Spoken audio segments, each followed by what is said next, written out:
আমি রুমি এখনো দামি হই নাই, হলে ছিলাম না। তা গোলাম আমার শামসুদ্দীনের রসুল। আমি কিছুক্ষণের জন্য যখন শামসুদ্দীনের কাছে গেলাম, আমি ওনার কাছে গিয়ে ওনার সোহবত নিলাম। ওনার সোহবত নেওয়ার সাথে সাথে শামসুদ্দীনের কাছে গিয়ে আমি আমার জীবনকে ধন্য করে আল্লাহ দরবারে নয়, সমগ্র পৃথিবীর জমিনে আমি রুমি পরিচিত হয়ে দামি হয়ে গেলাম। যিনি রুমি রহমতুল্লাহ বলতেছেন, সেজন্য সোহবত ছাড়া, সৎসঙ্গ ছাড়া মানুষ দামি হতে পারে না। বলে হুজুর কেন আমরা ওনার সোহবতে যাব? উনি একেবারেই দুনিয়ার ধারে নাই, ঘর বাড়ির ধারে নাই, পরিবারের ধারে নাই, ধন সম্পদের ধারে নাই, কিছুর ধারে নাই। হ্যাঁ, যারা আল্লাহর প্রকৃত ওলি তারা দুনিয়া চাই না, ঠিক কিনা? জবান বলে বলে তারা দুঃখ লালস নাই, তারা ধন সম্পদ চাই না, তারা ঘর বাড়ি চাই না, তারা দুনিয়াদারি চাই না।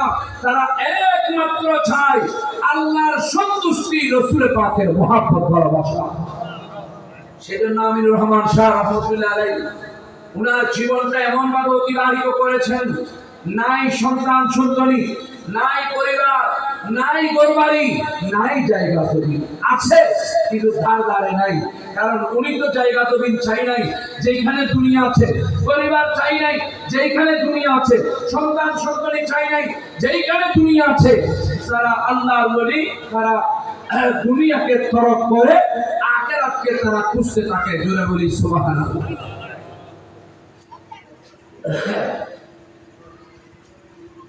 এইভাবে বলতে গেলে অধিকাংশ ওলি কামরা আসলে প্রকৃত ওলি ছিলেন যে ধরাও দেয় নাই।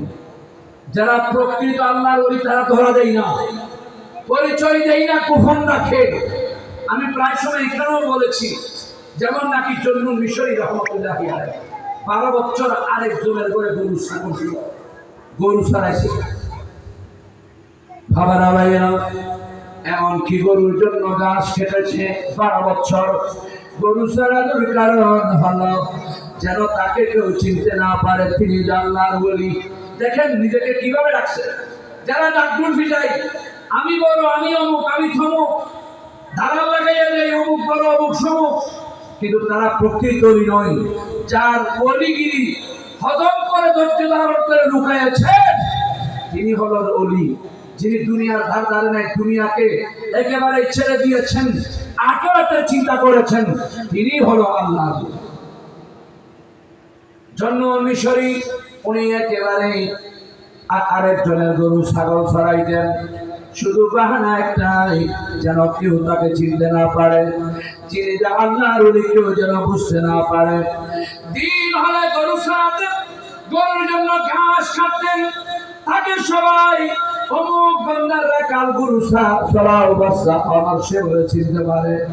হঠাৎ করে দেখা যায় যাদের ঘরের মধ্যে গরু ছড়াইছেন ওনাকে প্রথমে বাজারের মধ্যে থেকে নিয়ে আসেন, কারণ মানুষ রাখলে কাদের মানুষ বাজার থেকে আনতে হয়। উনি আসলেন, ওনাকে ওই বান্দার বড় বড় বিল্ডিং রয়েছে, ওই সমস্ত বিল্ডিং গুলো দেখানো হয়েছে। বান্দা তুমি কোথায় থাকবা? উনি বড় বড় বিল্ডিং কে পছন্দ করে নাই, তাই সারা ঘরকে পছন্দ করে নাই। এরপরে দেখা যায় ভাঙ্গা সুরা জ্বর বললে ভিতরে বৃষ্টি পড়ে, বৃষ্টি পড়লে ঘরের ভিতর বৃষ্টি পড়ে, আর রোদ দিলে ঘরের ভিতর ঢুকে।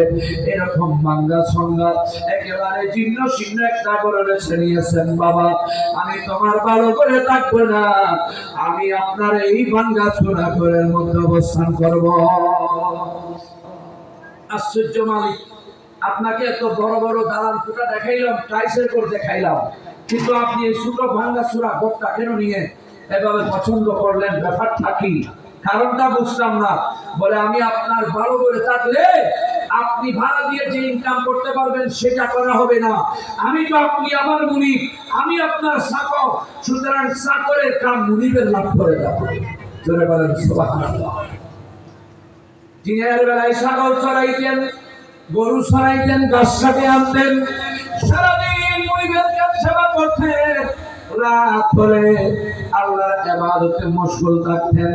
যখন মানুষ ঘুমাইত ওই জন্য মিশরি ইবাদতে মশগুল থাকত। কিন্তু যিনি মালিক উনি আর ওনার বউ মদের আসর করতেন রাত্রে হলে, গভীর রাত মদের আসর করে।